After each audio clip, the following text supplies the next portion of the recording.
Good morning, good afternoon to everyone who is following us in this fourth session on sustainable tourism, which is co-organized by the EU-LAC Foundation and UNDP Regional Office for Latin America and the Caribbean.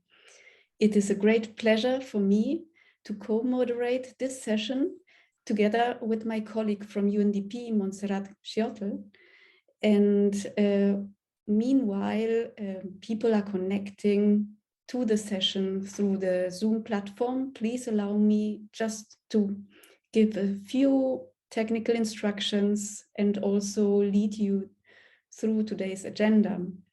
Those who are following us through the Zoom platform can have access to English-Spanish simultaneous translation. And they also have the chance to interact with our panelists by formulating questions in the chat of the Zoom platform. So we invite you to listen carefully and attentionally to the discussion and also to interact, to put your questions in the chat. We will start off this session by introductory remarks from the two representatives of our institutions. In this session, we will hear some introductory remarks from Lies Faruqi on the one hand and from Dr. Adrian Bonilla on the other hand. And then it is our great pleasure to have an intervention by Belize's Minister of Tourism, Mr. Antoni Malau. We are very, very happy to have you on board today. Afterwards, this session will be followed by a panel discussion, and I will pass the floor to my co-moderator, who will be moderating this session. We have excellent and great and well-knowledged panelists today for the session. And afterwards, some of the questions which have been formulated in the chat will be directly addressed by some of the panelists. So I'm looking very much forward to this session. Thank you everyone also who is following us through Facebook Live and of course UE TV. Without further ado, I would like to pass the floor to Mr. Lies Faruqi. Please, Mr. Faruqi. Thank you, Anna. It's a real pleasure to be here. And on behalf of Luis Felipe Lopez Calva, the Regional Director of UNDP's Regional Bureau for Latin America and the Caribbean, I would like to extend a warm welcome to our distinguished panelists and to all the participants listening in today. I'm also delighted to greet His Excellency, Mr. Antoni Malau, Minister of Tourism and Diaspora Relations of Belize, as well as Mr. Adrian Bonilla, Executive Director of the EU-LAC Foundation. As you know, the crisis caused by the COVID-19 pandemic has had historical repercussions affecting the world economy, as well as disrupting productive sectors and related livelihoods, with unprecedented consequences on national economies and the quality of life of millions of people. Tourism as a sector has been particularly affected, with disruptions slowing down regional economies, in particular where tourism inflows account to up to 50% of its GDP. And in that sense, Latin America and the Caribbean as a region has been particularly affected. This unprecedented crisis points to a need to consider new ways of thinking towards generating greater resilience in the tourism sector, by designing development models that are not only more inclusive and diverse, but that can also prioritize action and investments to minimize environmental degradation and climate change impact. As you know, the LAC region is among the most biodiverse in the world, estimated to hold up to, I think, something around 40% of the world's biodiversity, and containing 7 of the world's 25 biodiversity hotspots. In that sense, tourism in the region is therefore naturally highly dependent on this natural capital, not only as an asset generating market and business models, but also due to the ecosystem-based services this natural capital is providing to the sector and to the communities that depend on it for example, in terms of coastal protection and access to water. Belize, which is the host country of the event, like many other small island development states in the Caribbean, for example, are highly dependent on their biodiversity and natural resources to fuel their economies and advance socioeconomic development. Therefore, proper management is key, and a shift in existing development paradigms that often threaten the natural capital on which the sector depends must be operated. So today, the discussion in the event will provide us with an opportunity to discuss measures and solutions to strengthen environmental resilience in the tourism sector towards more sustainable models, while simultaneously maximizing the social and economic benefits through nature-based investments. The discussion will also focus on how the tourism sector can be an agent of innovation by facilitating increased investments towards the protection of the natural capital in an effort to promote a more resilient and sustainable offer in line with national green recovery priorities, as well as in line with current important national efforts to define much greater climate ambitions. So I'll leave you with these remarks, and without further ado, I'll hand the floor to Anna, and I'm looking forward to this very, very exciting discussion. Thank you. Thank you very much. As a second person who will be introducing this session, I now pass on the word to Dr. Adrián Vanilla. Thank you, Anna. For me, it's a source of immense satisfaction to be able to share this virtual space with you today. For us at the EU-LAC Foundation, it's a pleasure to encourage the broadest possible path towards the reflection on the tourism sector in Latin America and the Caribbean. Let me switch to Spanish. Esta experiencia que nosotros hemos tenido con el Programa de Naciones Unidas para el Desarrollo para América Latina ha sido extremadamente enriquecedora por varias razones.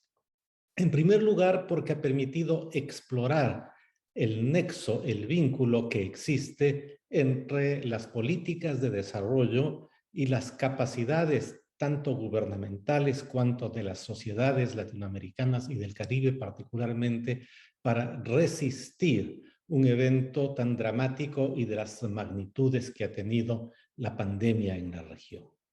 Lo que nosotros hemos observado en toda la región ha sido un golpe económico tremendamente fuerte. Han caído los precios de los bienes primarios sobre los cuales la región levanta los ingresos fiscales y de buena parte de la sociedad. Han caído los precios de los bienes energéticos y han caído los precios de los servicios que se producen en la región.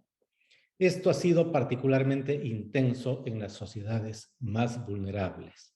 Y en el sector en el que nosotros estamos en estas semanas, con esta serie de eventos trabajando, en el sector turístico, esto ha sido igualmente de forma dramática, extraordinariamente intenso, porque los viajes se restringieron, porque las posibilidades de desplazamiento son limitadas, porque las inversiones se detuvieron.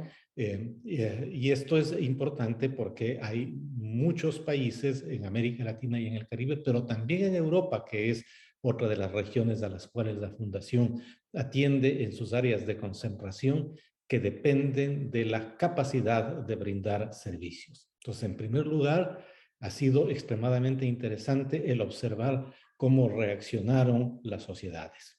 En consecuencia de esto, un segundo elemento que podríamos mencionar es la capacidad de resiliencia y la posibilidad de adaptarse a las nuevas circunstancias de varias de nuestras sociedades ha sido extraordinaria. Pero todo esto, sin duda, ofrece una serie de desafíos de política pública que tenemos que, de una u otra manera, que afrontar.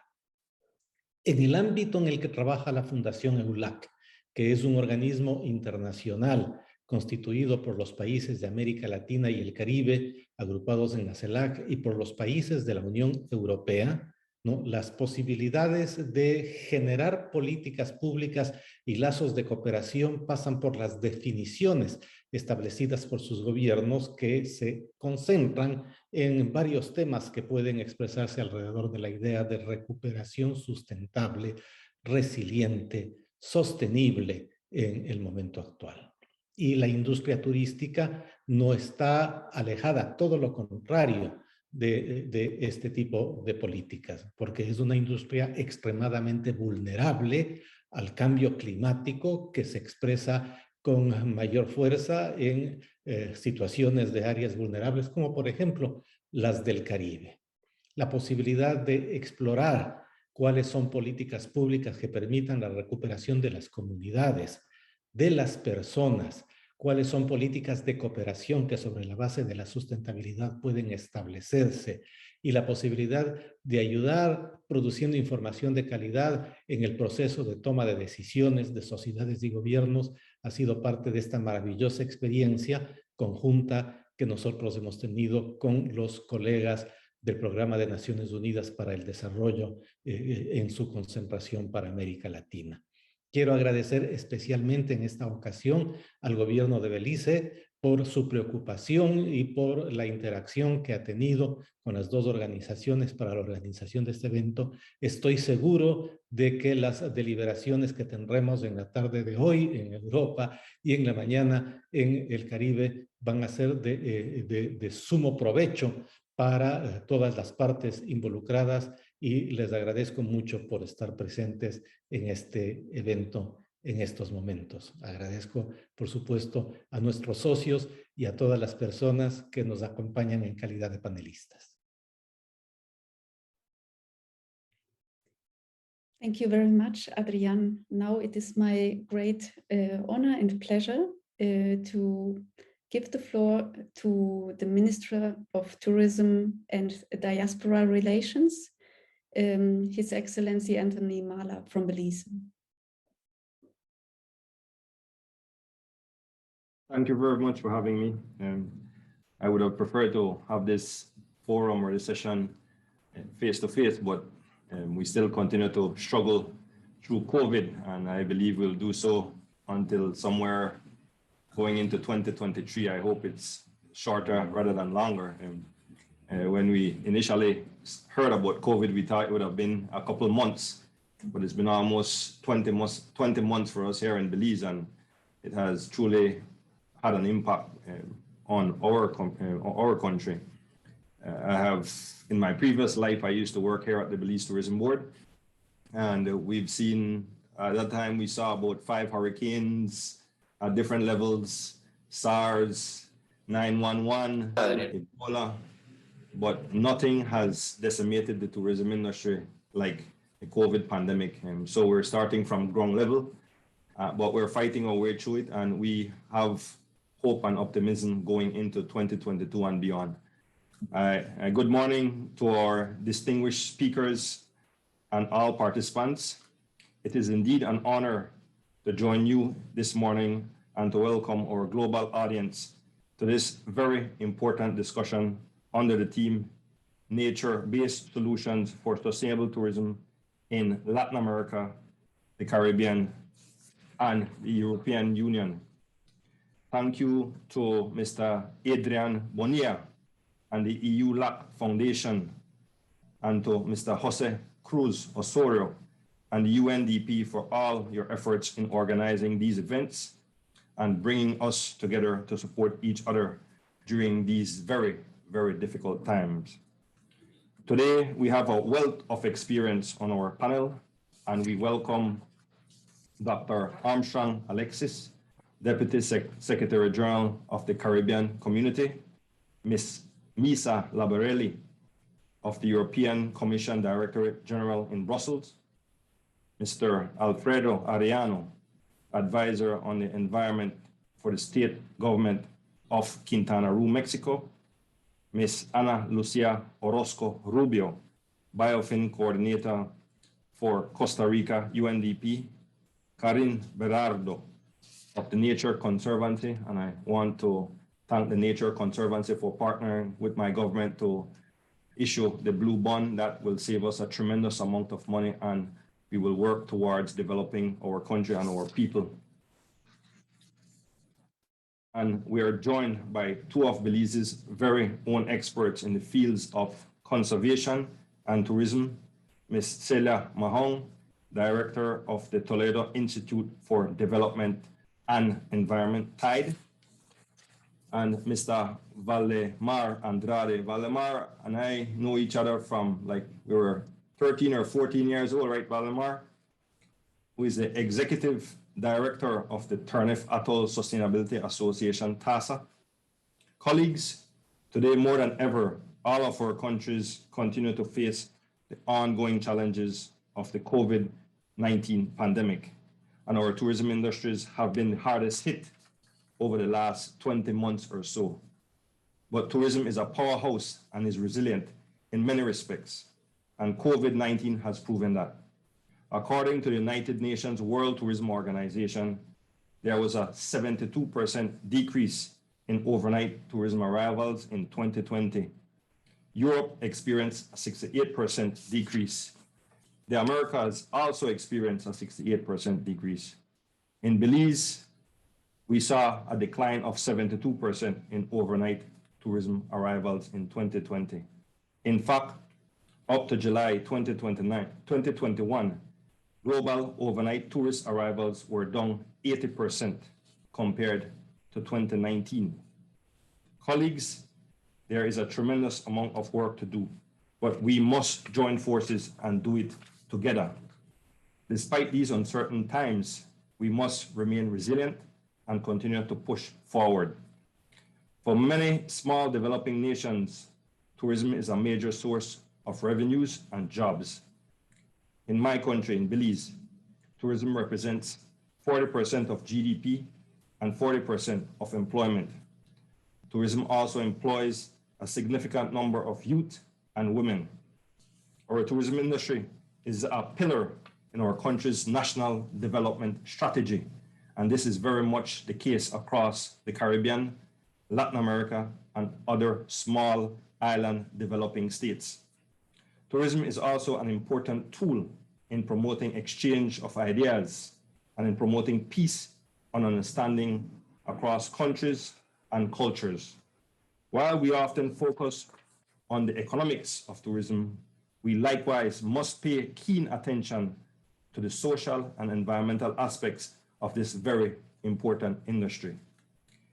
Issues like climate change, rising sea levels, coastal degradation, increases in sea temperature, all present real threats to the sustainability of our tourism industry and product. Just to highlight how important Belize's nature-based tourism product is, the Holchan Marine Reserve, which sits on the Belize Barrier Reef system, has seen a 196% increase in visitation from 2009 to 2019. The Belize Audubon Society co-manages a combination of 7 marine and terrestrial protected areas. Their sites have seen an almost 80% increase in visitation over that 10-year period as well, 2009 to 2019. The recent Global Climate Summit, COP26, sheds a clear light on the need for integrating nature to help address the consequences of climate change, given the role our environment plays in regulating the climate. Most importantly, COP26's decision text recognizes the critical role of nature in achieving the 1.5 degree Celsius goal and encourages governments to incorporate nature-based solutions into their national climate plans to strengthen mitigation and adoption. Leaders are finally recognizing that action to protect and restore our environment must be at the heart of our response to the climate crisis, and to forge a built environment that is more energy efficient, more sustainable, and more pleasing to work and live. The major polluters need to take the necessary steps to reduce their greenhouse gas emissions. They should provide the much needed financing to avoid to avoid the more vulnerable countries, to aid the more vulnerable countries. They also need to abide by the Paris Agreement, in which $100 billion per year was pledged to assist. If the major global polluters really take responsibility for their actions, we will not have to listen to another passionate apology from the president at COP27 in Egypt.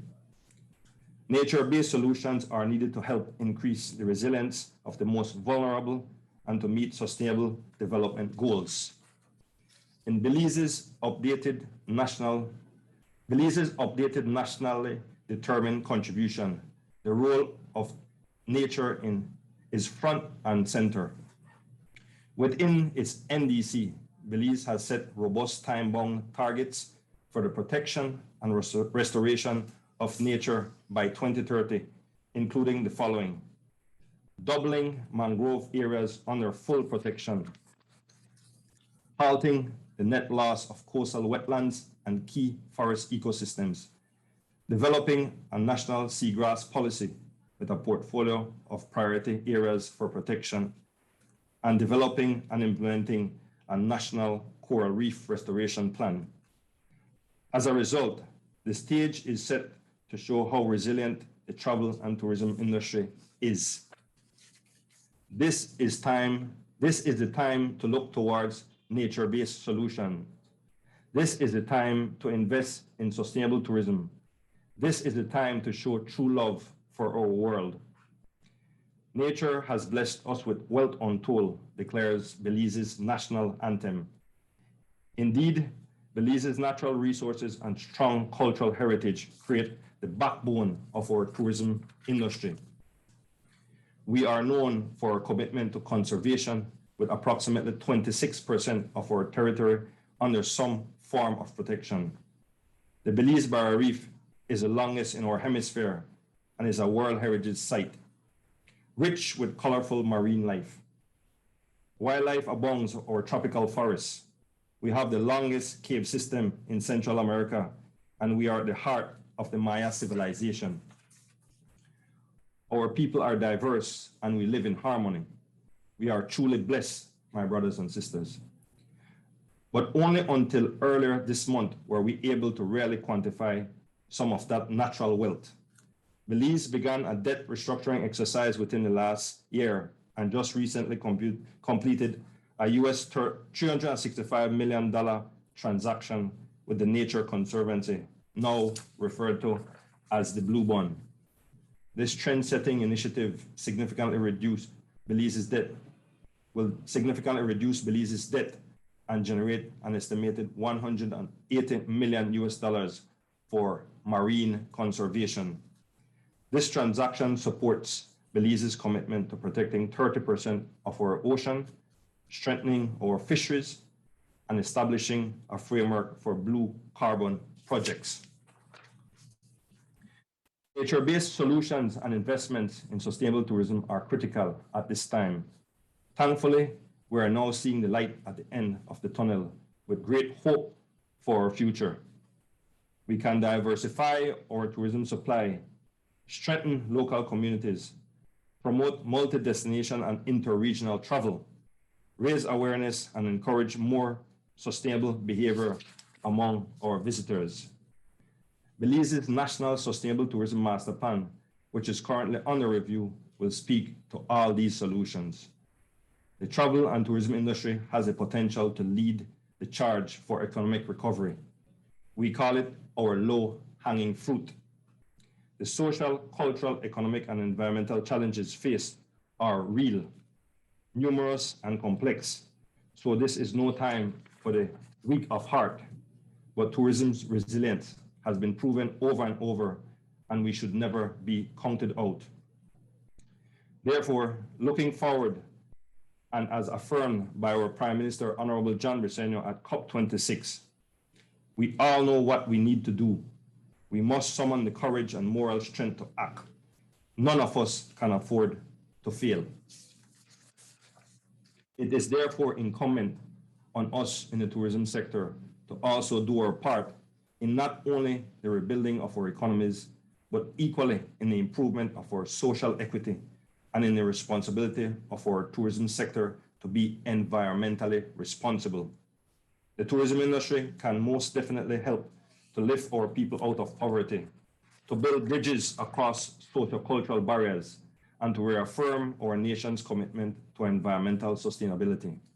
This is a time for more collaboration, sharing of experiences, and learning from each other so we can recover together.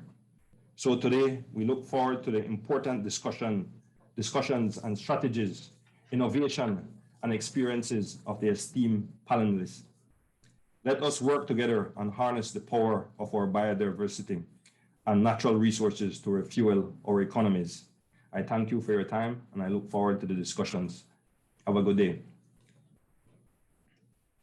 Thank you very much, Honorable Minister of Tourism, Anthony Mahler. I think you set very well the ground for today's discussions by making us aware of the particular vulnerabilities of small island states, Caribbean states, Central American states. You also set the ground in normative terms, speaking about the Paris Agreement and the COP26, which just finished several days ago. And also thank you very much for addressing the commitments that your country has been uptaking over the past years, and now all the NDCs that your country has updated also in the context of the NDCs. And as you well mentioned, we have the pleasure to have today very knowledgeable and experienced experts in our panel. Therefore, I would now like to turn over to my co-moderator, Montserrat Chiotel, who is Regional Technical Specialist in Climate Adaptation at UNDP. Montserrat, please. Thank you so much, Anna. And I want to thank also the Minister of Belize, Honorable Anthony Mahler, for this very compelling thoughts in the beginning of this panel. And I hope that we can build upon some of the great topics that you have put at hand. Really, it is sobering and reflective things that you have provided for us.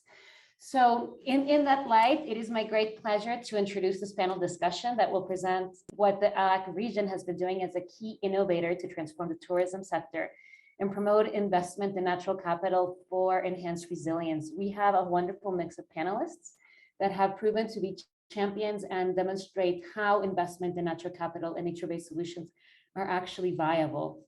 They're representatives from regional organizations, they're tourism leaders at national and local levels, but they're also practitioners that have been working to promote a more sustainable, inclusive tourism model, and demonstrating that it's not only smart environmental policy, but it's also smart financial planning for the sector. And in some cases, I think right now, as the Honorable Minister provided, it's the best way to protect the sector from future shocks that will come, particularly as climate change begins to manifest itself in the region. So with this in mind, I would like to introduce our panelists. First of all, Dr. Armstrong Alexis, who you heard of before. His role is particularly relevant considering the great reliance that the Caribbean economy has in the tourism sector, and who has been providing a lot of guidance in how to transform to this paradigm shift. Ms. Misa Labril, who's the Policy Officer of Tourism at the European Commission, the European Commission Director General. She has great experience in leading the EU markets towards sustainability, particularly working with SMEs and entrepreneurship.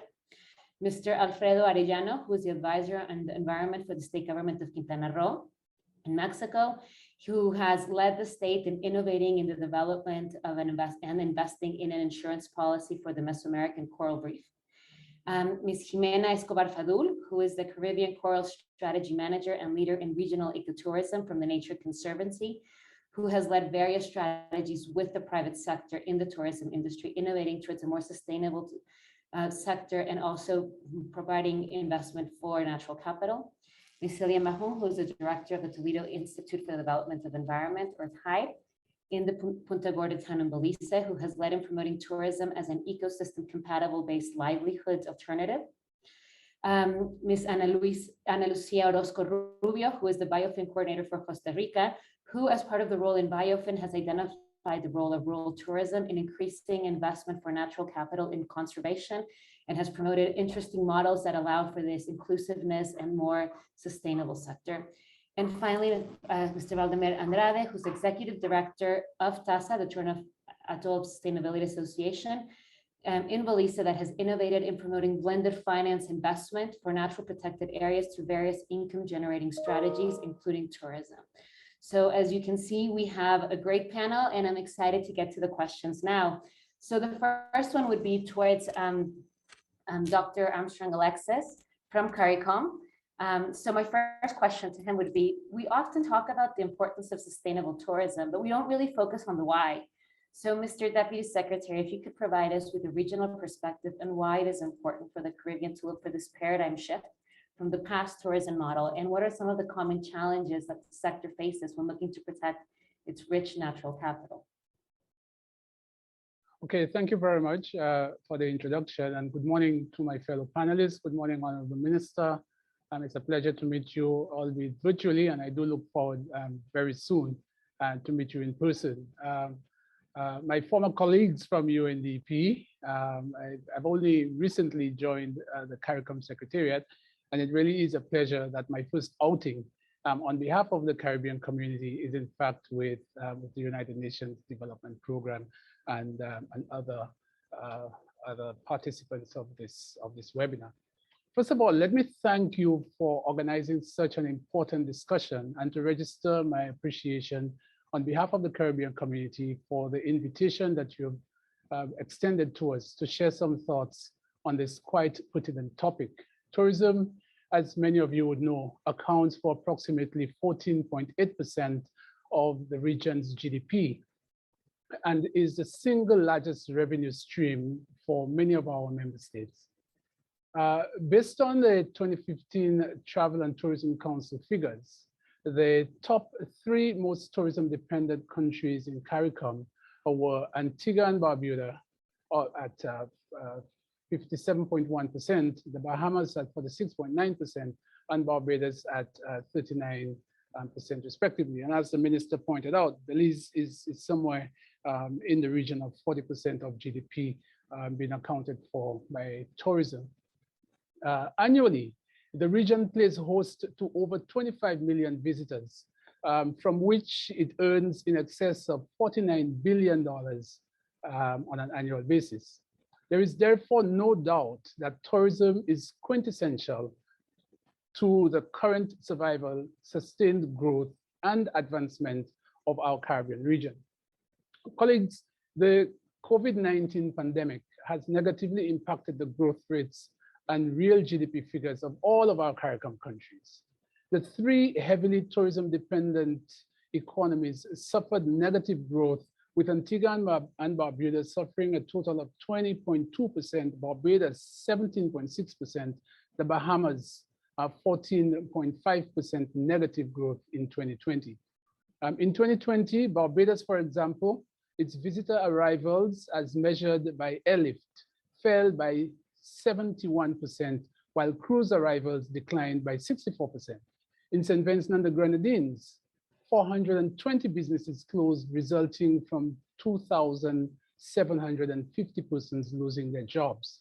Revenue across the region fell by 90%, and employment fell by an approximate 67% across the region. The model that we have relied upon for tourism has, however, exploited the natural resources, the natural assets, such as our beaches, our underwater habitats, our natural sites, such as the Pitons in St. Lucia, the Blue Mountains of Jamaica, and Harrison's Cave of Barbados. This model presupposes that sun, sea, and sand were the natural capital that places the Caribbean at the forefront of global tourism. But as small island developing states, we are all too familiar with the vulnerabilities that are associated with climate change. Our region is one of the least contributors to carbon emissions, Yet we are identified as being amongst the most vulnerable to the impact of climate change. Sea level rise, coastal erosion, coral bleaching, etc., are all undermining the natural capital of our region.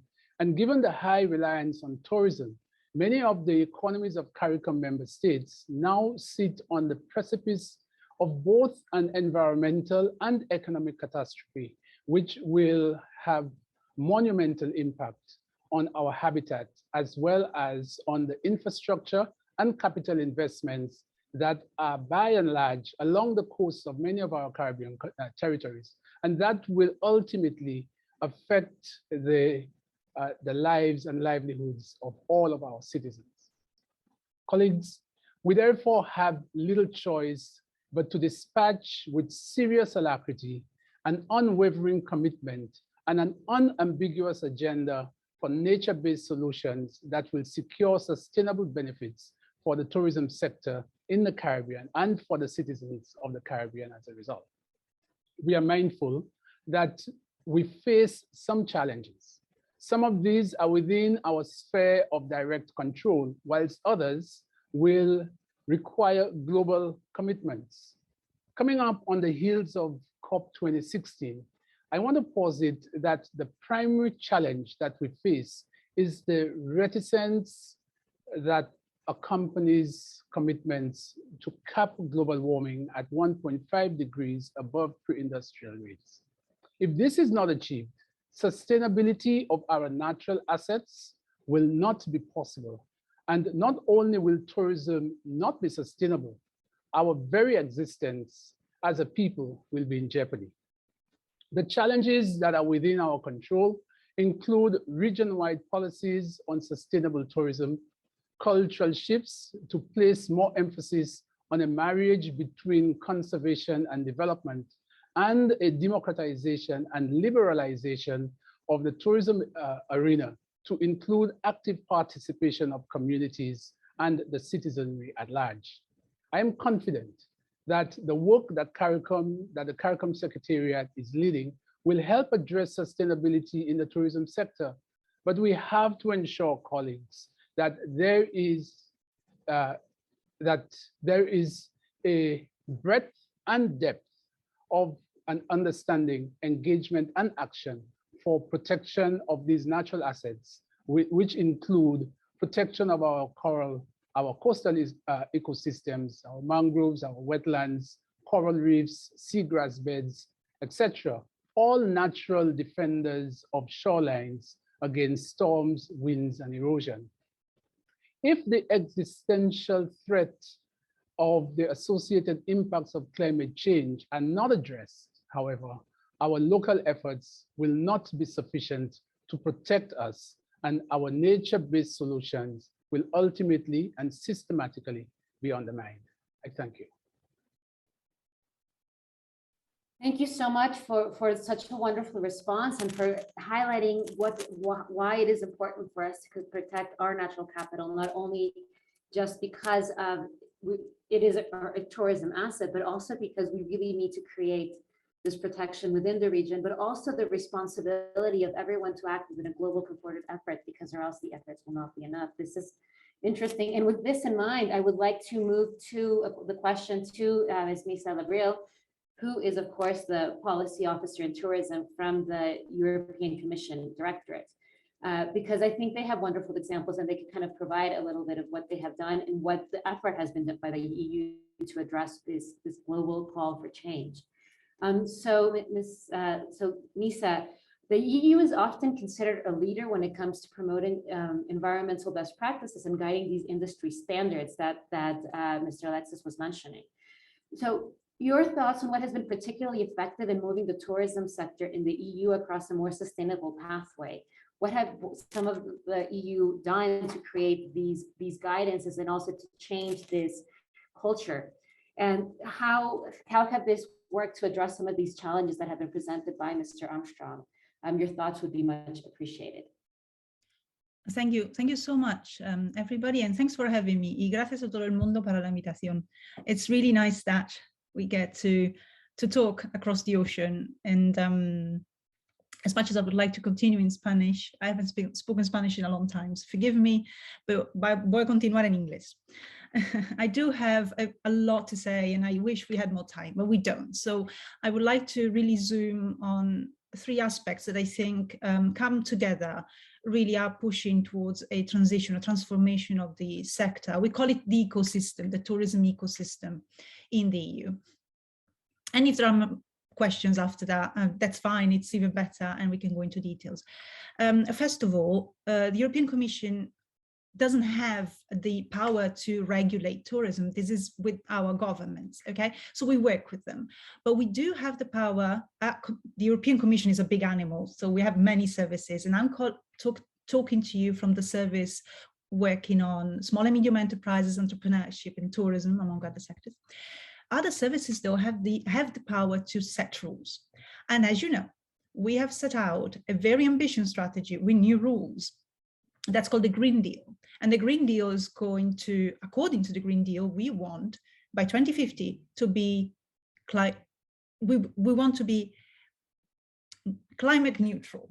And that's, I know that as I say it, I know that you're probably thinking that's utopia, but we are setting out a number of strategies under this umbrella to take us there. And the strategies encompass, if you Google it, you will find strategies for biodiversity, for plastics, for packaging, for food waste. You will find smart and sustainable mobility, smart and sustainable supply chains, rural development. There's all sorts. There's green finances for which we're pushing for, and there's also the industrial strategy that will take us to transition all of our sectors of our economy towards becoming more green and more digital. Okay, so we are changing the rules.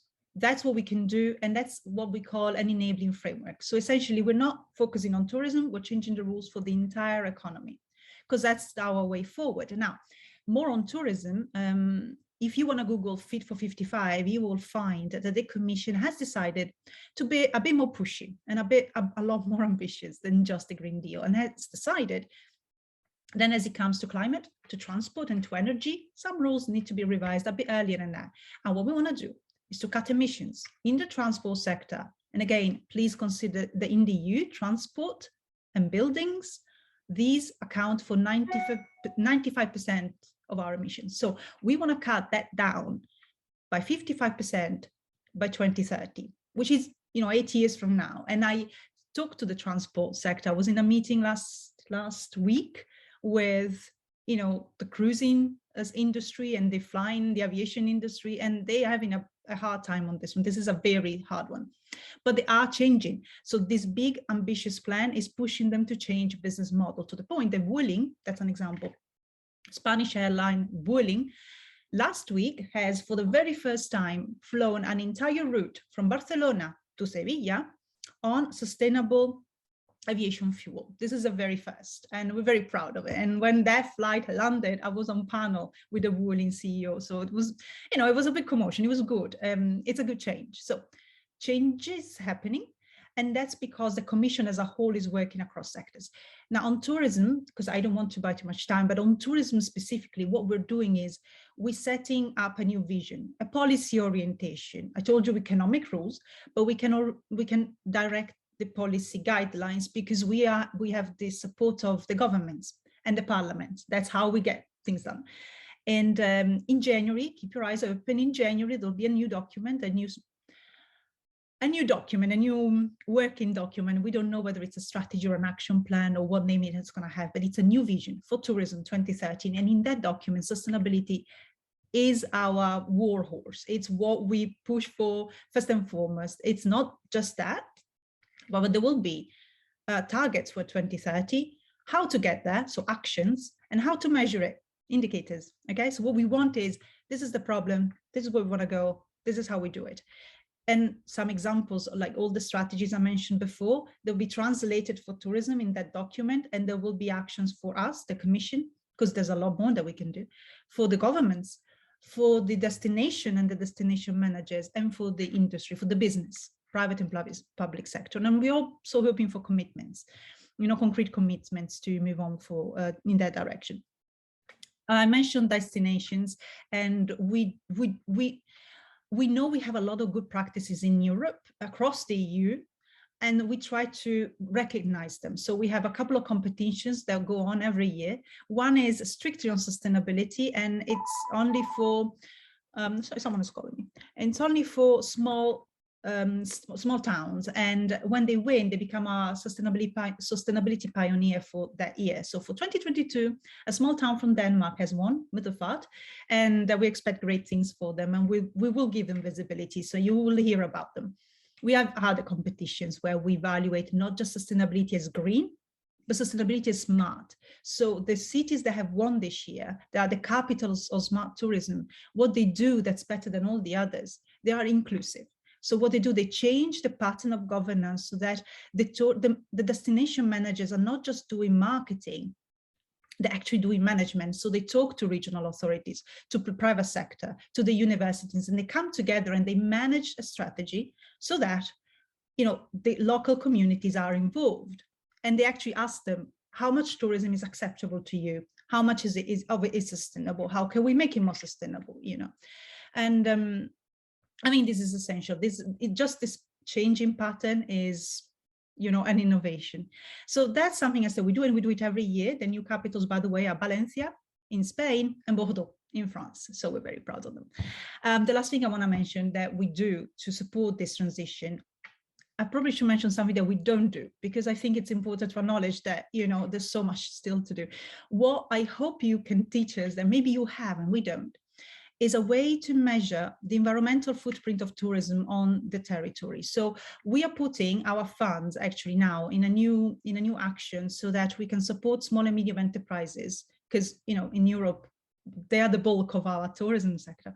We hope to be able to support them in developing a way to measure the impact that tourism has. Because at the moment, we're developing indicators, but when it comes to collecting data and really measuring the footprint, we still need to work on it. That's something that we still need to have and to do and to develop. Last point, and then I'm done because I really don't want to buy time from all the other panelists. Funds. So the Commission has put in an incredibly amount of money, unprecedentedly last year, to react to the situation. You might have heard of a program called Next Generation EU. In very layman's term, what this is 750,000 billion euros that we give to the member states, not to pay for that, but to invest and to reform.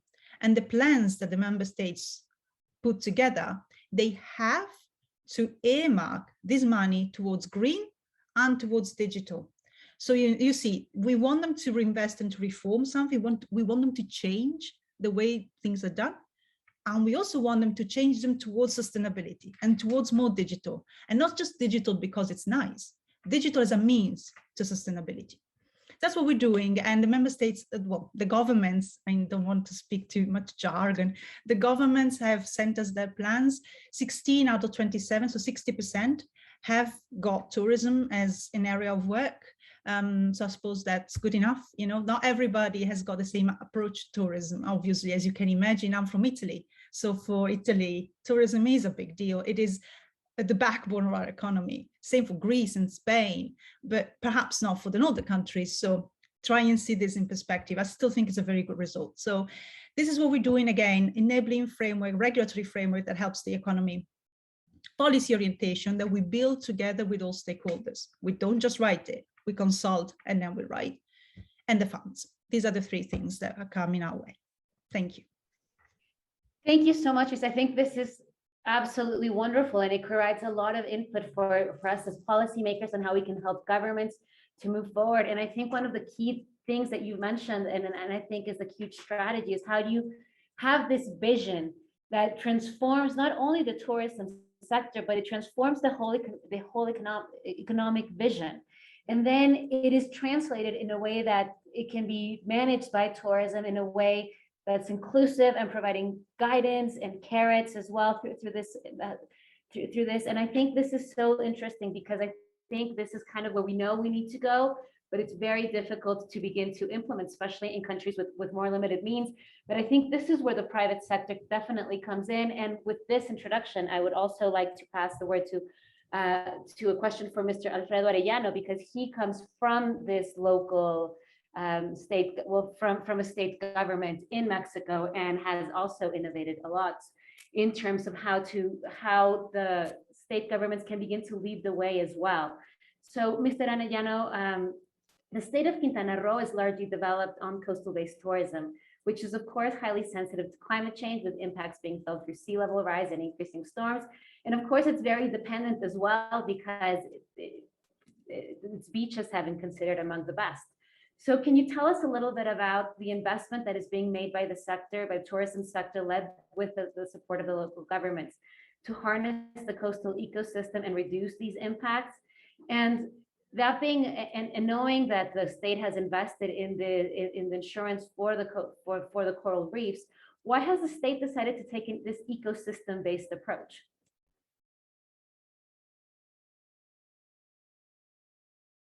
Sí, muchas gracias. Buenos días.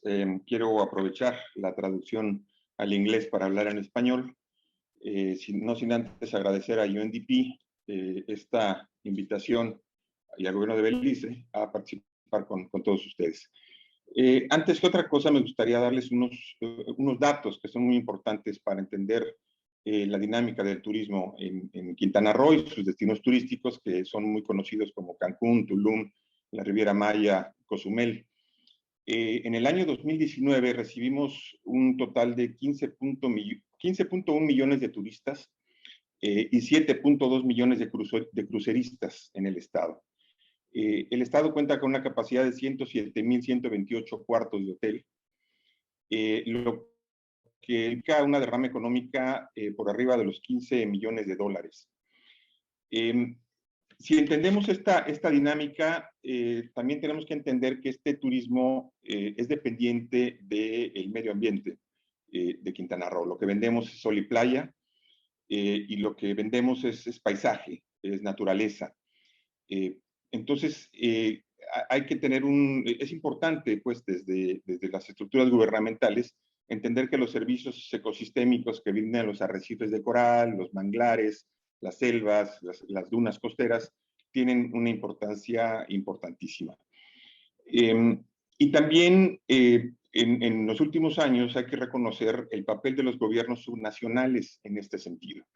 Tradicionalmente en las costas, en los mares de México, el gobierno central, el gobierno federal, es quien tiene el mayor mandato hacia ello, pero en los últimos años el gobierno del estado ha estado impulsando un papel más preponderante, más importante en el desarrollo de instrumentos y en la conservación de los elementos naturales. Y con esta premisa, en el 2016, el gobernador Carlos Joaquín ofreció en su campaña política la siembra de un coral por cada voto recibido. Esto fue un compromiso que se hizo y que se impulsó hacia los siguientes años. En el 2016 se constituyó el Fideicomiso para el Manejo Integral de la Zona Costera, Seguridad y el Desarrollo Social en Quintana Roo, como un instrumento precisamente para poder recaudar fondos y dar una continuidad y transparencia a los recursos. Hacia el 2019, gracias al apoyo de The Nature Conservancy, la reaseguradora Swiss Re y con la información que habían generado las instituciones de investigación en torno a la importancia del arrecife y a los daños que huracanes, tormentas generan hacia ellos, se pudo definir y diseñar un seguro paramétrico. Voy a explicar brevemente cómo funciona este seguro paramétrico.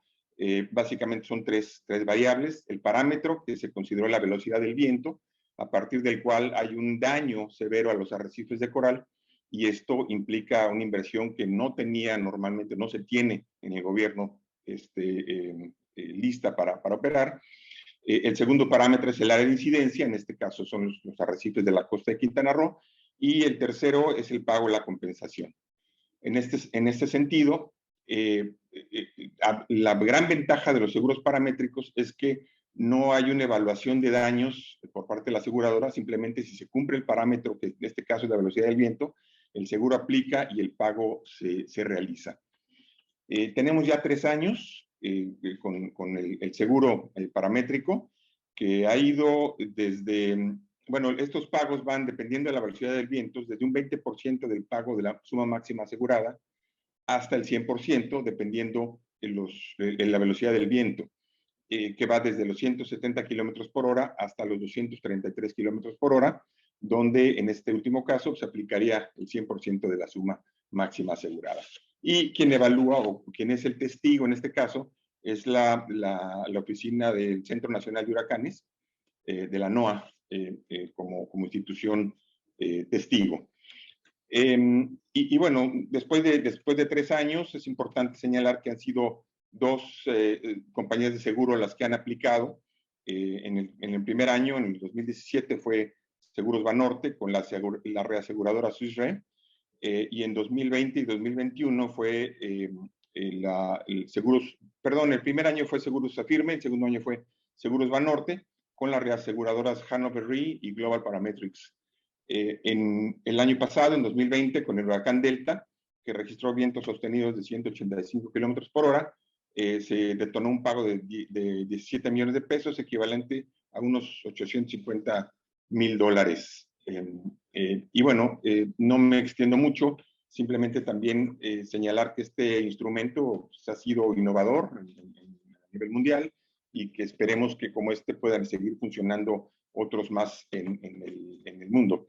Cierro con otro instrumento muy rápido, que son los derechos de saneamiento ambiental, que es un instrumento que a nivel de los municipios costeros del estado se ha estado implementando ya hace un par de años para atender temas como el arribo de sargazo en las playas del Caribe, para la atención de residuos sólidos y otros temas ambientales en la costa. Este se aplica aproximadamente $1 lo que se cobra por noche de hotel a los turistas, y esto se está implementando, insisto, para temas de medio ambiente. Muchas gracias. Voy a cambiar a español porque después de esta gran presentación, para poder, muchísimas gracias, Alfredo, por justamente esta visión. Creo que lo que ha hecho el estado de Quintana Roo con TNC y con Swiss Re, y no sabía que estaba también FIRA y Banorte metidos, es completamente impresionante. La verdad es que creo que no se había pensado a veces que el financiamiento verde pudiera tener este tipo de mecanismos, y la verdad demostrando cómo existe un papel interesante para los gobiernos locales a nivel subnacional para poder impulsar este tipo de mecanismos de inversiones, reconociendo el valor de su capital natural, como dices tú bien, depende de este concepto de paisaje, y sobre todo también demostrando que se puede cobrar ese tipo de derechos al mismo turista y el turismo no le preocupa pagarlo. O sea, sí existen estos mecanismos de compensación que el turismo está dispuesto a trabajar y que nos permite también ser un poco menos temerosos para poder influir el costo del capital natural y su saneamiento dentro del turismo. Muchísimas gracias. Con eso, with this in mind, I will now switch back to English to pose my next question to TNC, who has already been introduced with their innovations through the work that they've been doing in Belize and in Quintana Roo. So, Ms. Jimena, as mentioned before, TNC has been a leader in finding these innovative ways to attract private capital for sustainable tourism.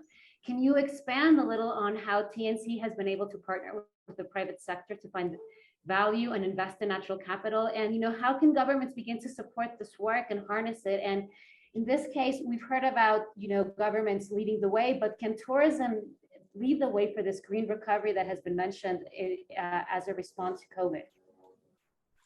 Thank you, Montserrat. I'm going to go ahead and answer in English as well. So I have prepared my answer in English, but mucho gusto a todos. Muchísimas gracias por tenerme acá para los latinoamericanos y los hispanohablantes en el Caribe. And now I switch to English. So thank you for the opportunity to be here today and talk a little bit more about how TNC has been contributing to sustainable tourism with innovative instruments. So there have been already mentioned 2 clear examples how TNC is working to mobilize capital to conservation. One of those mentioned by the Honorary Anthony Miller from Belize Ministry of Tourism about the blue bonds or debt conversion deal in Belize.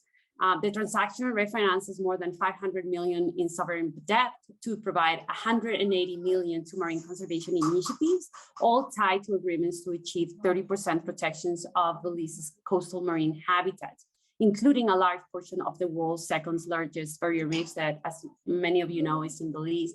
Another example has been introduced by Mr. Alfredo about the insurance, the reef insurance instrument that we have developed in collaboration with partners in Quintana Roo, Mexico, to contribute to coral restoration through an insurance mechanisms with the tourism sector and this trust fund. So to not repeat myself with these two examples, I'm going to talk a little bit more about other projects we have been carrying around in the Caribbean on top of these two that were already mentioned. So TNC recognizes that working with the tourism sector in conservation is a win-win opportunity. We are aware the Caribbean region is heavily dependent on the tourism sector, which most of these happens in the coast. Over 25 million tourists a year visit the region, this insular Caribbean, with a great majority spending most of their time in the coastal areas. Therefore, the tourism is a key beneficiary of natural and the coastal marine environment. So the Nature Conservancy has led a study where we quantify the value of coral reefs contributing to the Caribbean economy through tourism. Based on this study, we assess that tourism contributes about 15% of the Caribbean's GDP and 13% of jobs in the region, and these are direct jobs.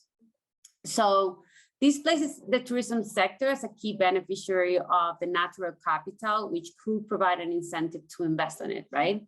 So this is particularly important after the COVID-19 pandemic and the efforts to the green recovery. This was demonstrated by a study led by Booking.com, which is also a partner of TNC on this topic. They developed a study this year where they gather information from about 29,000 travelers across 30 countries. And this indicates that the COVID-19 pandemic has been a crucial tipping point for travelers to truly commit to sustainability. From the responders, 83% showed that they were interested in sustainable travel. So these heightened the incentives of the Caribbean tourism industry to get engaged, or the world tourism industry to get engaged in sustainable travel and marine coastal conservation. So we do believe that investment from the private and public sectors will be key contributors to achieve our conservation goals in the world and in the Caribbean, particularly on my experience, as that's where I work most. Now we have an exciting window of opportunity to work with the tourism industry to develop new practices, integrating specifically coral reef conservation and restoration, and we have been working in that in the Caribbean region. Based on that window of opportunity, I'm going to share with you two examples of projects we are currently running in the Caribbean.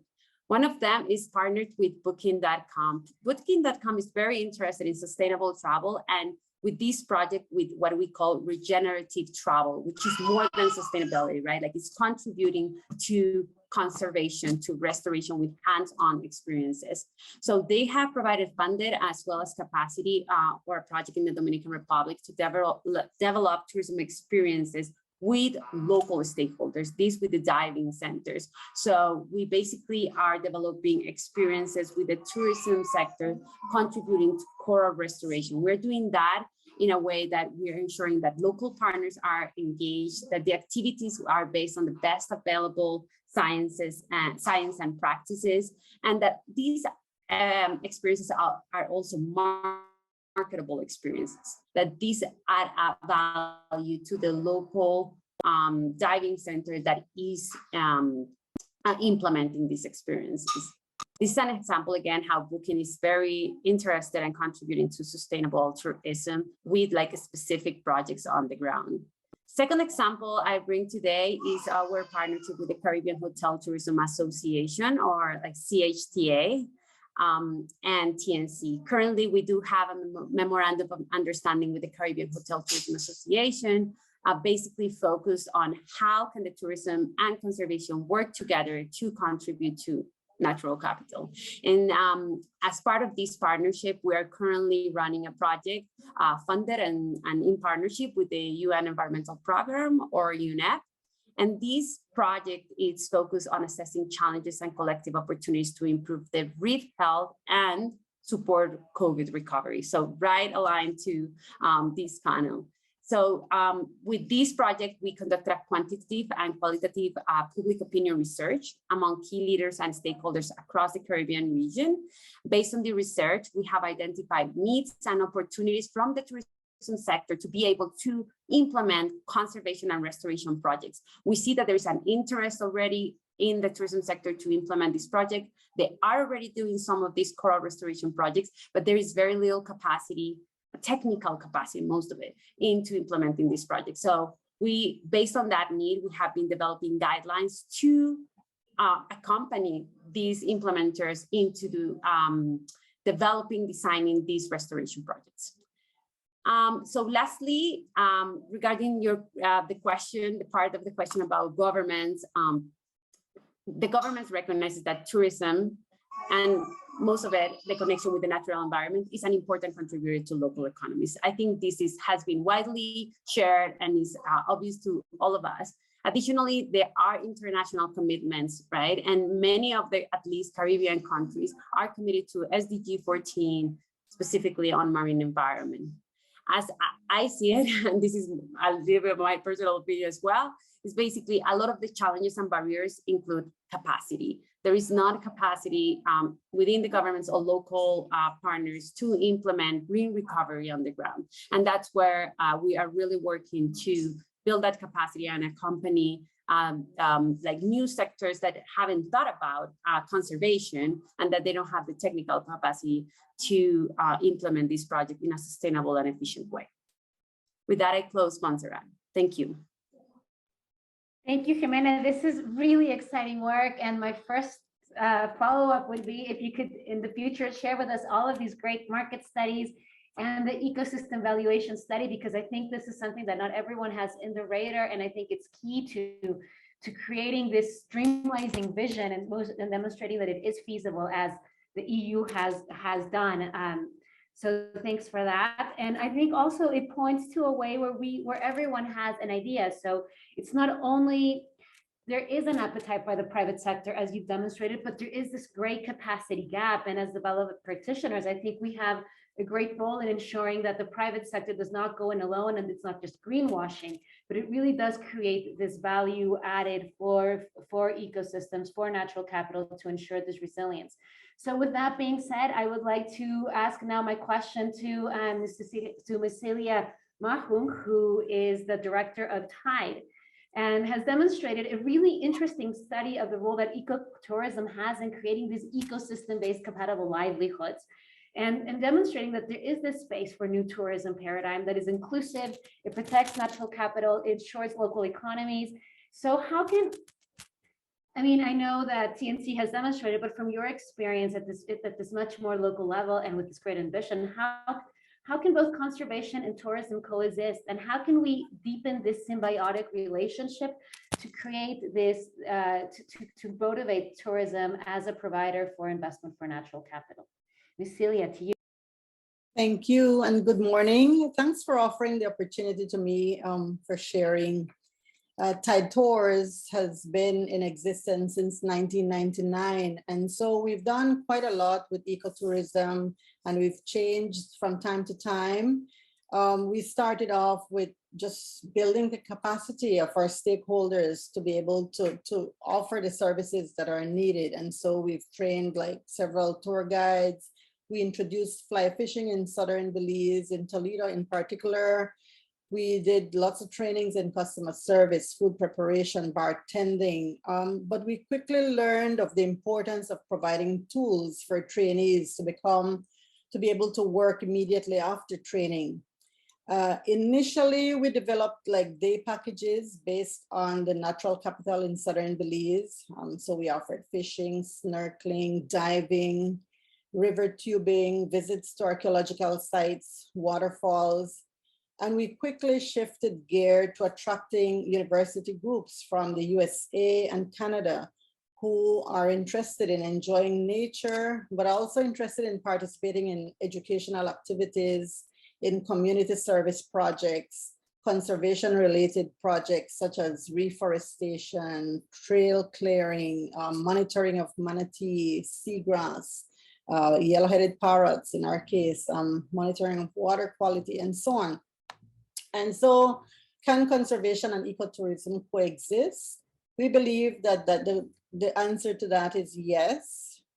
We have seen ecological and economic benefits from conservation and ecotourism. For example, when student groups visit to participate in activities such as replanting riparian zones or monitoring of seagrass health, conducting water quality monitoring or fish monitoring, manatee, parrots, birds within our protected areas, we benefit from their assistance in achieving our conservation goals.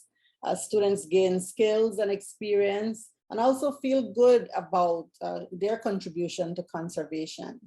So, and of course, our locals benefit from the services that they provide because we ensure that we continually involve them. So there is a win-win situation. However, we must plan and monitor the activities to achieve common goals. We constantly need to plan and monitor. And we also need to be mindful of carrying capacities of our protected areas, mindful of target audiences that we engage. It's not every group that comes that has, you know, the same goals and objectives as we do. And then we need to constantly ensure that locals benefit. Gone are the days when protected areas cannot accept people to benefit from them.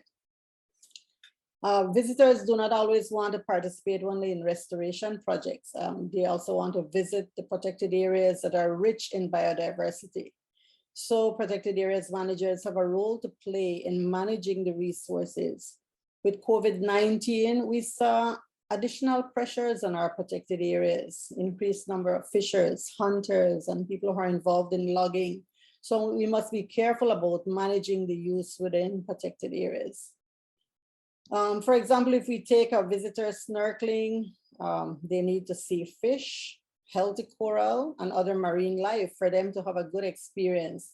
In order to maintain biodiversity, there needs to be like adequate management of the area. In the case of fisheries, in Belize, we have a new fisheries bill. We just need now to implement it and invest in resource protection. Research shows that biodiversity attracts visitation. So once locals see benefits from conservation and tourism, they become stewards of the natural resources. On the weekend, I was in Placentia, which is not too far away and has become a very attractive destination in Belize. And I decided to go on a just quick fishing trip with a guide. And within 3 hours, you know, we were able to catch, I'd say 6, you know, good sized fish. And the guy was like, you know, we really need to protect this area to make sure that we can continue to make a livelihood from this area. And I was like, yes. So this is the Placentia Lagoon, by the way. So if we take visitors out fishing, for example, they want to have a good experience. And so for them to be able to catch a fish, the area needs to be managed adequately. If you take a visitor to see wildlife tracks, for example, it's important for them to see wildlife or at least the tracks of wildlife. And again, it takes management for that to occur. So how to deepen our coexistence of nature and tourism?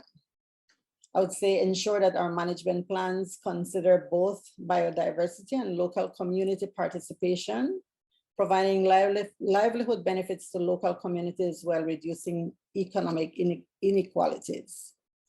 Communicating health benefits derived from being in nature. Work on behavior change among locals and visitors for deeper appreciation and care for nature. Constantly monitor and evaluate both positive and negative impacts of ecotourism. Increased visitation does not necessarily lead to a quality experience and return travel. Therefore, constantly monitor numbers, carrying capacity, and visitor experience. And of course, we're lucky that we can implement the Blue Bond commitments that the Minister mentioned earlier. So we need to just begin implementing those like now. Thank you very much. Thank you so much, Celia, for this really interesting take and highlighting how, I mean, these win-win situations can occur, but only if there are these management plans and these monitoring capacities demonstrating the role that we have to create capacity in being able to monitor, but also these partnerships with regional and maybe local research institutions to create this greater awareness that it's not only quantity, but it has to be quality as well. And we need to be aware a little bit what Misa was saying on what is the carrying capacity, how much can the area really manage and create this experience that this does not mean that revenue is less. In fact, it can be more, but it also allows to create this resilience. So I think this is something that we all keep when we're looking for this model. So my next question would go to Ana Lucia Orozco, who is a biofin coordinator for Costa Rica. Ana Lucia, your experience in Costa Rica is really interesting, particularly building up from what Celia said, in that it has been working actively with community and rural-based tourism to create an innovative business models that increase financial flows for natural capital, particularly looking in the face of COVID recovery. Can you tell us some of these structural challenges that you have faced and the financial and structural mechanisms that have been developed for this not only inclusive, but a regenerative approach to tourism?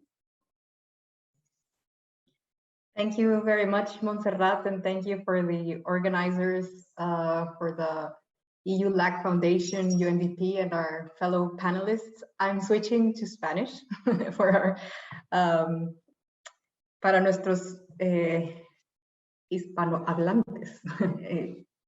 Gracias por la pregunta, y creo que sí, como dices, Montserrat, coincide con otra parte de la historia, como estaba mencionando Celia, que es en cómo logramos también en la parte de mecanismos de financiamiento apoyar a través estas iniciativas. Y desde Biofin Costa Rica empezamos con el turismo comunitario y rural desde un punto de entrada tal vez un poco distinto a lo que se ha planteado anteriormente, que lo que nos ha hecho es permitir indagar e innovar respecto a cómo reducir brechas de financiamiento de biodiversidad, que es el propósito, el fin de Biofin, que permita la inclusión de comunidades rurales en zonas de importancia biológica y grupos específicos históricamente excluidos, como son los pueblos indígenas y las mujeres.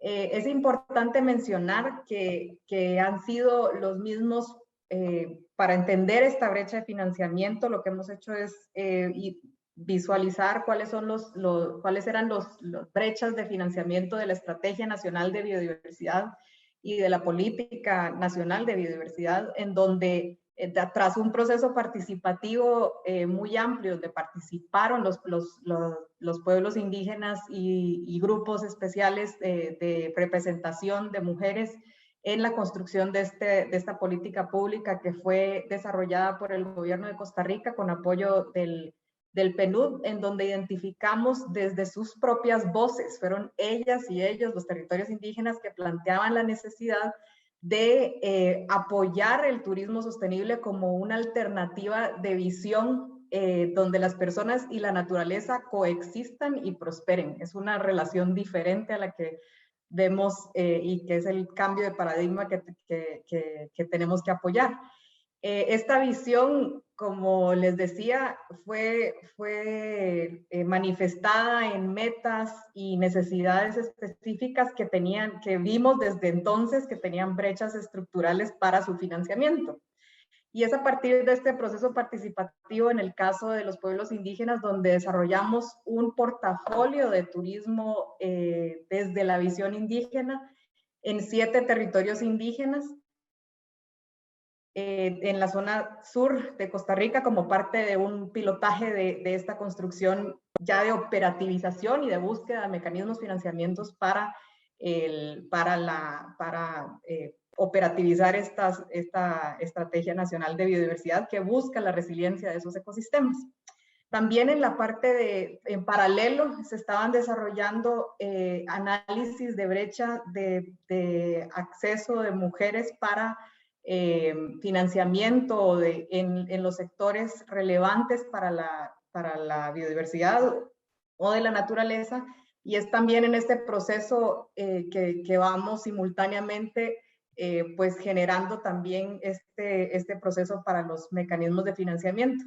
Es importante mencionar que previo a la pandemia ya habíamos visto, y creo que muchos de nuestros compañeros panelistas nos han compartido sobre las brechas estructurales que coinciden con brechas y deudas de desarrollo. Por ejemplo, mencionemos solo uno crítico que creo que todos compartirán en común, ¿verdad? Para el acceso de financiamiento en particular, son los pueblos indígenas y las mujeres los que tienen una brecha respecto a la tenencia de la tierra, por ejemplo, que es la base de muchos de los mecanismos de financiamiento tradicional. Y como han mencionado también, esa temporada de visitación cero y caída drástica del turismo ha afectado a todas las empresas de turismo en general, pero sobre todo ha tenido efectos devastadores sobre las empresas, los emprendimientos pequeños, que no necesariamente tampoco cuentan con estos mecanismos para ser resilientes, para reinventarse frente a estos nuevos retos, y que de pronto dependían quizás algunos nichos de mercado muy específicos para el turismo internacional, por ejemplo, pero cómo reinventarse frente a una posible apertura del turismo nacional. Es por eso que todo nuestro trabajo en Biofin Costa Rica está centrado en esta solución financiera en particular, o este paquete de soluciones financieras en particular, en reducir esa brecha de inversión de biodiversidad y a la vez brindar herramientas para resiliencia e innovación del sector de pequeños emprendimientos turísticos para sobrevivir y también lograr prosperar en el contexto actual. También busca un cambio de paradigma respecto a las organizaciones de base comunitaria, de manera que den un salto desde lo que conocemos como grantpreneurs hacia un verdadero entrepreneur, ¿verdad? Y para darles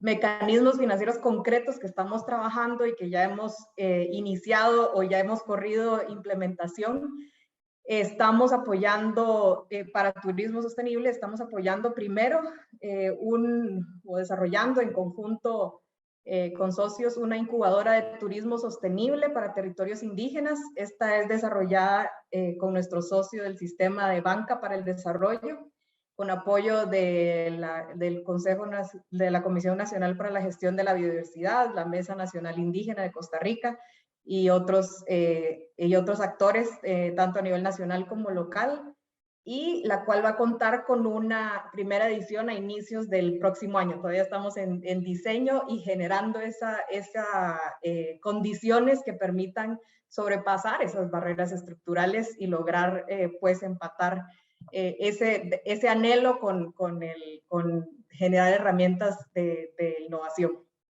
Hay un segundo programa que se llama Créase, que es un programa propio de la Agencia Universitaria de Gestión del Emprendimiento, AUGE, de la Universidad de Costa Rica, donde lo que hemos hecho es incidir para incorporar criterios de selección de proyectos que sean con un impacto positivo en la biodiversidad y de género en la priorización y selección de esos proyectos que reciben fondos no reembolsables para la innovación y creación de nuevos consorcios de base turística que buscan la diversificación de la oferta.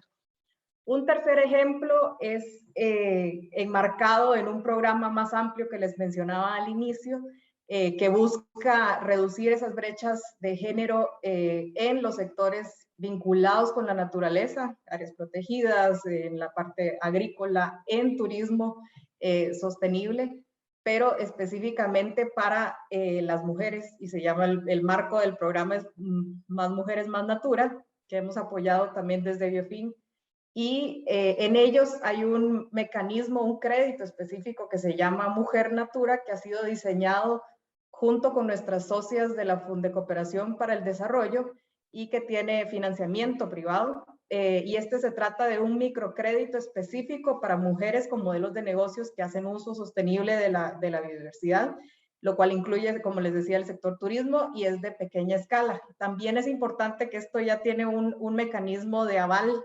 del FIDEIMAS que también nos permite reducir esos riesgos para poblaciones en condiciones de vulnerabilidad, sobre todo aquellas que quizás no tengan esas garantías, ¿verdad?, de las que estábamos mencionando. Todo esto para decirles que hay ejemplos también concretos de estos mecanismos de financiamiento que se pueden hacer a la medida y que requiere pues también un cambio radical y revolucionario del paradigma que entendemos como ese desarrollo y la prosperidad con la naturaleza para las personas y su prosperidad. Muchas gracias, Ana Lucía. Qué interesante, y creo que está lo que se ha hecho justamente para identificar eso. Si existe un mercado, si hay manera de hacerlo, solamente hay que generar esta revolución. Now, I would like to introduce our final speakers, being very cognizant of the time. We only have 5 more minutes before this closes. So, Mr. Valdemar Andrade from TASA, just one final question. TASA has been particularly active in looking to leverage blended and impact investment sources to promote conservation and revenue generation, very similar as what we've heard in Costa Rica. So what is the role that sustainability standards have in attracting this sort of revenue? We mentioned the importance of monitoring, evaluation, and making sure that there's carrying capacity. So how do these sustainability standards work to attract this revenue? Can this model be upscaled to lead a new sort of tourism in the Caribbean region? Please. Sure. Good morning. I take the opportunity to thank the organizers, both the EU and the Latin American and Caribbean United Nations Development Program, and the team, and invite you all to visit Belize so you can experience this for yourself. But I just want to put on record here, as has been mentioned, Belize has a natural resource-based economy, with the natural resources, both green and blue, being a big part of it, especially the blue space, contributing to the major income earners and revenue generators, such as the tourism, water industries, agriculture, and fishing. Tourism alone was $700 million Belize pre-COVID.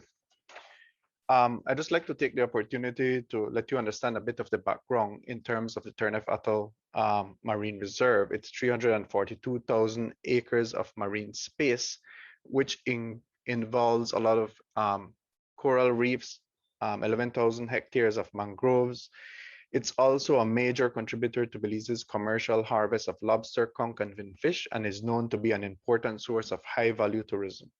In addition, the atoll serves as a major first-line buffer for the mainland, especially the low-lying largest city of Belize City during the major storms such as hurricanes. The annual contribution of the Turnef Atoll Marine Reserve to the economy of Belize is around 500 million Belize dollars, or $250 million per annum, which includes $282.3 million annually from Turnef reefs, mangroves, and seagrasses related to storm protection of the central Belize City and Belize City surrounds. 151 million Belize dollars to the annual tourism expenditure from the Turnef Atoll Marine Reserve, $7 million estimated from blue carbon, and $5 to $7 million estimated from the Turnef lobster, conch, and finfish fishery. And there is an unknown value for the deep sea fishery. The blended finance approach, whereby diversity conservation meets economic development, is a space whereby diversity conservation meets economic development. Let's not forget, the purpose of this approach is to be able to generate predictable sources of financing to support enforcement, surveillance, outreach and education, science, and supplementary livelihoods, securing ecosystem and economic resilience. Therefore, the role that sustainability standards have in attracting this sort of revenue is critical, and we have to demonstrate both revenue and conservation impact. Hence, both science and socioeconomic key performance indicators have to be measured in order to be able to make the case for this type of impact investment. Not to add that this is key to the performance of the loan, and more so to the ability to pay it back. Hence, we need both finance and science innovation hubs to be developed to support this type of paradigm shift. And the mention of smart and sustainable supply chains are very imperative. The challenge: MPAs in Belize and worldwide have inadequate secured budgets for basic management or are often relying on short-term grants, creating uncertainty in their long-term capacity to sustain their conservation actions. Innovative business approaches to conservation could offer opportunities for financial autonomy by generating predictable long-term sources of revenue. In this context, the Morova Natural Capital Sustainable Ocean Fund and the Blue Natural Capital Financing Facility deployed its capital to support the shift towards sustainable finance for marine conservation in Belize, working with MPA co-managers to identify an appropriate blend of finance to enable the shift towards a more entrepreneurial approach to MPA management and funding. Through this financing, TASA was able to conduct a market analysis with tourism stakeholders and build natural resources-based tourism products that were identified as key, filling the gaps, ones that fit in the COVID context, standard operating procedures and space, and ones that not only leverage the site-based products, but also products that could compete in the regional and international setting with new products for tourism, for our tourism business partners and our national tourism product. Who was involved?